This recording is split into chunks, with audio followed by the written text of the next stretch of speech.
I can't sleep because of the disgusting noise you're making. If you want to throw up, do it outside. Oh, wait. My mother-in-law roughly pulled my arm and dragged me down the hallway. Then she pushed me out of the front door with all her might. I knew that no matter what happened to me, I had to protect my baby in my belly. I rushed to put my hands on the ground before I fell on my stomach. It was still snowing outside and freezing to the point my ears hurt right away.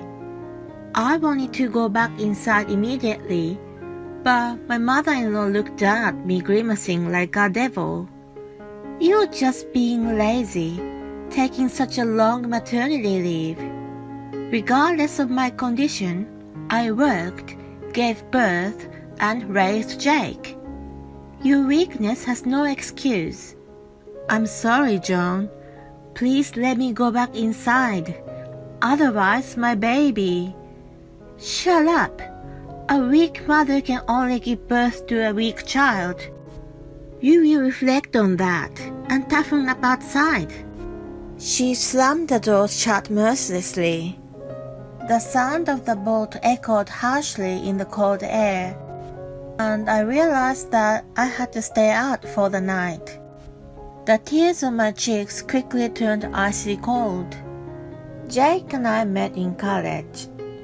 Although we were in different majors, we hit it off at the photography club we joined.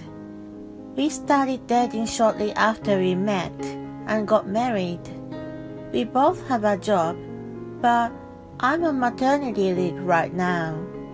Right after starting my leave, I was well and surprisingly energetic. I thought I was able to study for a certification, but I was naive. Now I'm not so stable and can't even do the chores properly.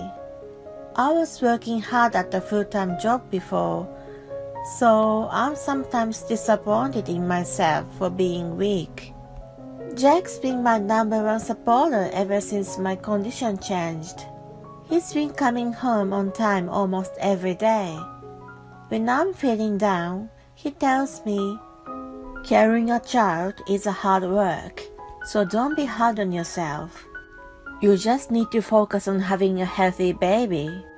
He always encourages me. I've heard that some women are disappointed in their husband after they get pregnant. I'm the complete opposite, and I'm really happy to have married him. Then one day, "Sorry, I have to go on an overnight business trip.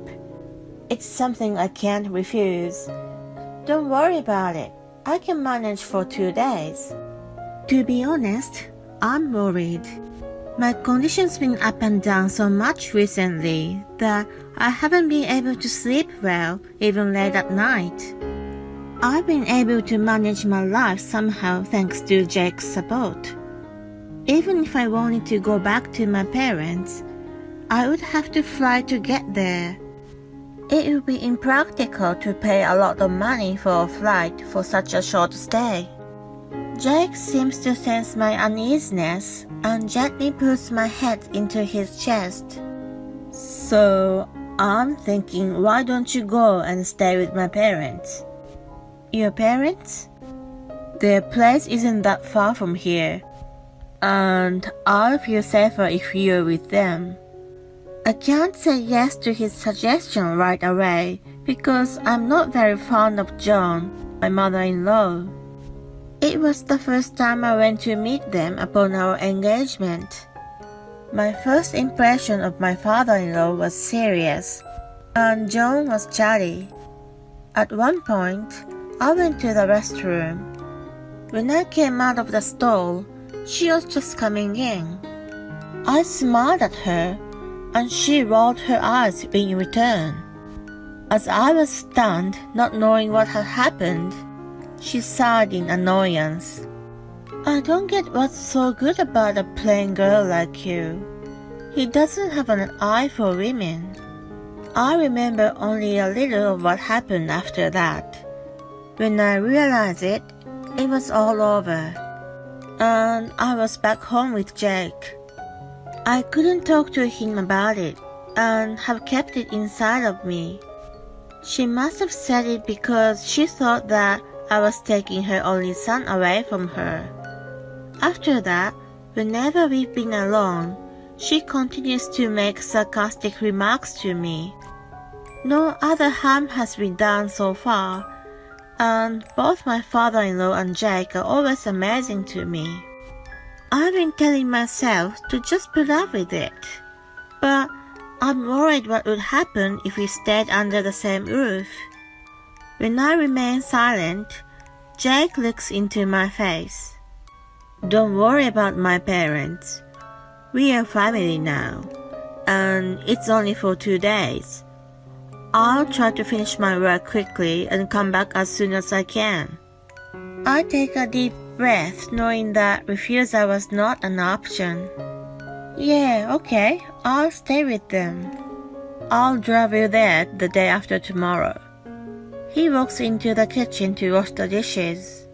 Although anxious, I think about my baby and tell myself it's better than being alone. The day of Jake's business trip has arrived, and he drives me to his parents in the morning. It's about an hour's drive from our house. They live close to the mountains, and there's still a lot of snow on the ground. I spot a few people shoveling snow here and there. Soon, a large house with a red roof came into view. My father-in-law David is waving at the porch. Next to him, John stands looking indifferent. Hi Sheila, long time no see. Yes, it's been a while. I'm sorry for barging in on you so suddenly. No problem at all. Where's your bag? Here, please look after her. Wait, come in and have a coffee with us. I have a train to catch. Honey, I'll call you later. Jack gives me a peck on my lips and gets in his car and drives away.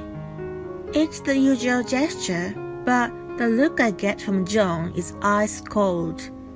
It's the worst possible start, but I have to get through it anyway. With a sinking feeling, I follow David and enter the house. Immediately, a wave of nausea came over me. I feel so sick that my head starts spinning. However, John's spiteful look and piercing eyes feel more painful to me. I should at least help her with some housework to put her in a better mood.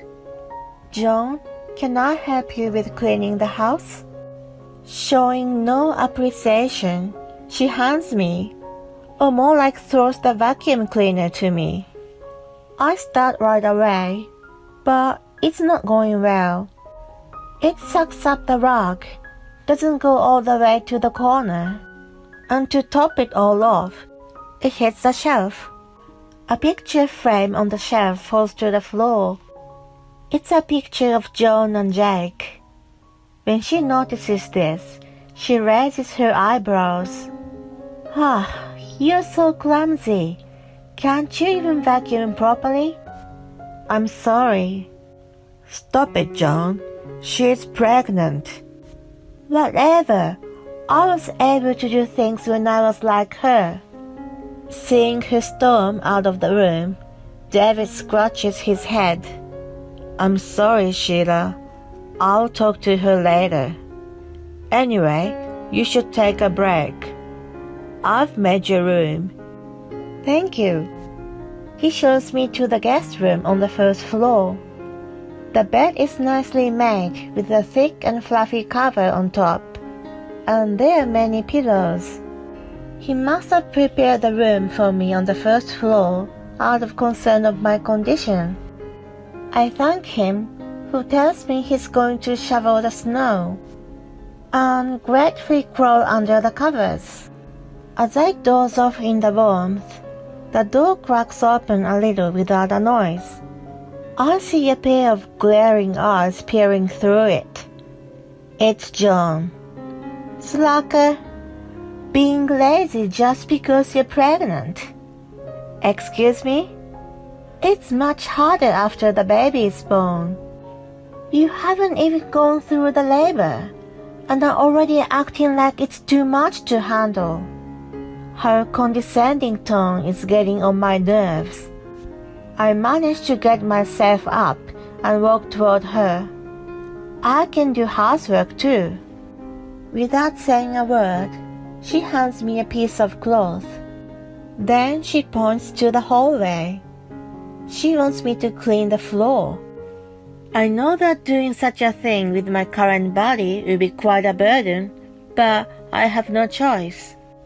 At first, I manage it with a bit of enthusiasm and desperation, but then it starts to get harder and harder. I slip and almost fall flat on my stomach, but I hold myself back with my hands. I really don't want to cause any stress to the baby. In the meantime, the nausea returns, and I rush to the bathroom. As I curl up holding the toilet bowl, I hear John's voice. "You useless! I'd rather you sleep than make a mess in my house."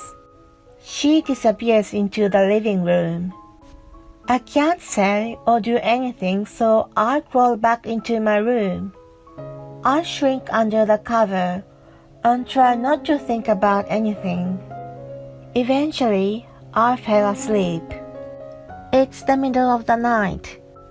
I wake up feeling nauseous and cower in the bathroom. David had left a sandwich and some tea in a thermal for me, but I can't even look at them. I gag and gag, but nothing comes out. Bitter saliva mixed with gastric acid spreads in my mouth, which only adds to the sick feeling. I'm crying and waiting for it to subside.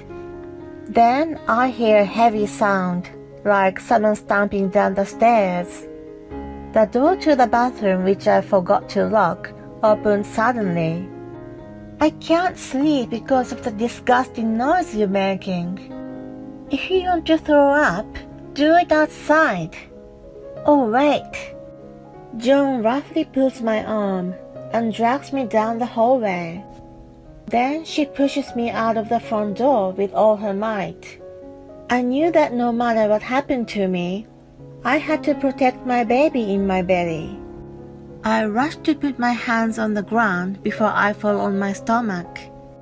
It's still snowing outside and freezing to the point my ears hurt right away. I want to go back inside immediately, but John looked down at me grimacing like a devil. "You're just being lazy, taking such a long maternity leave." Regardless of my condition, I worked, gave birth, and raised Jake. Your weakness has no excuse. I'm sorry, John. Please let me go back inside. Otherwise, my baby. Shut up. A weak mother can only give birth to a weak child. You will reflect on that and toughen up outside. She slams the door shut mercilessly. The sound of the bolt echoes harshly in the cold air, and I realize that I have to stay out for the night. The tears on my cheeks quickly turn icy cold. I think about where to get help, but I know it would be dangerous to walk around the unfamiliar place. It's pitch dark without many lights too. I sit down on the porch for now. I've been vomiting so much that I barely have energy left. I look around for something and see a storage shed in the corner of the yard. I manage to walk over to it and open the creaking door. Although it's cluttered inside, there's still enough space for me. As I sit, hugging my knees, my tears start rolling down again. I'm sheltered from the wind, but wonder if I would make it through the night. Even if I endure it, what would happen to our baby? As I sob, shivering in the cold, I hear the faint sound of a car in the distance. It's coming closer and closer and stops in front of the house. Thinking it might be Jake, I shout frantically, "Jake? Honey, help!" "Sheila?" Immediately the door opens and I see the stunned Jake. He immediately takes off his jacket and puts it over me. "What are you doing here?" "Sheila, Jake." I look up and see David running toward us in a panic. He's holding a flashlight in his hand. They take me inside the house and cover me with a thick blanket. David quickly prepares hot tea for me. My body is finally getting relaxed, but I can't stop thinking of John's face. Where's John? "Don't worry about her." "I'm sorry, It's okay." Jake hugs my shoulder tightly. Lethargy suddenly takes over me, knowing that I'm safe, and I faint. I'm awoken by the sunlight. I'm in a daze for a minute. Then the events of the night before gradually come back to me. Jake must have carried me after I passed out. I'm lying in bed. I open the guest room door with an uneasy feeling, wondering what happened after that. The first thing that jumps into my eyes is the sight of John sitting upright on the sofa. "Good morning." "Oh, did you sleep well?" "Yes, I did." Jake immediately comes next to me and gently hugs my shoulder. I sit down on the reclining chair as he urges me to do. John looks agitated. I scolded Mom. "I'm sorry, honey." "I want to apologize to you too. I'm really sorry." "It's okay now, but what about your business trip?" I explained the situation to my boss and asked him to make it a one-day trip. He had noticed my reluctance and had told David to call him immediately if anything happened. David had been somehow aware of John's attitude toward me and was watching us closely since I arrived. Seeing that John was trying to get me to do housework, he contacted Jake. When he received the call, he quickly made arrangements to leave on the same day. When David was awakened by a noise in the middle of the night, he came to check on me and found the guest room empty. He asked John, who was asleep, what had happened, and she casually told him that I had gone out for a walk. He went outside in a panic to look for me. "I'm really sorry, honey. If I had been more careful." "You're overreacting." "You still talk like that?" "What is the problem?" "Stop it, Mom. If you don't show remorse, I'll go to the police." "That's right. What you've done is a crime. I can't live with such a person anymore. Do you understand what I mean?" As they scold her, John starts apologizing in tears. It must be painful to be blamed by her beloved husband and only son. I keep quiet as I rub my stomach. A few months later, we are visiting my in-laws with our newborn daughter. David welcomes us with all smiles, and John stares awkwardly at us. In the end, they decided to remain together. She's given an ultimatum that if she causes another trouble for me or others in the future, he will divorce her without a question. He also told her that he will not support her financially. Jake told me with an indescribable expression on his face. Dad's also troubled about it. He says maybe the way he's been to her influenced her to take it out on you. He was a workaholic and didn't help out much with raising me. I see. But that doesn't mean she should have done that to you. I was also thoughtless. I thought that since we are now a family, everything will be fine. I'm really sorry. He looked like he was about to cry, but it was not his fault at all. He made that decision because he cared about me and trusted his parents. Besides, both David and he were sorry for what happened and sincerely apologized to me. I had no reason whatsoever to blame them. Although I've been visiting my in-laws several times since my daughter was born, John keeps looking at me with frightened eyes. I guess she's afraid to do something wrong, which will change her life completely. What she said to me makes me think that she might have been abused by someone while she was pregnant. Still, as Jake said, it is not a reason to do the same to others. Rather, because she had a bad experience, she needs to break the negative chain of events. We have to have that kind of mindset. Although it was a really difficult event, I've learned a lot as a person and as a parent. I stand up to show John, my daughter, who's happily smiling.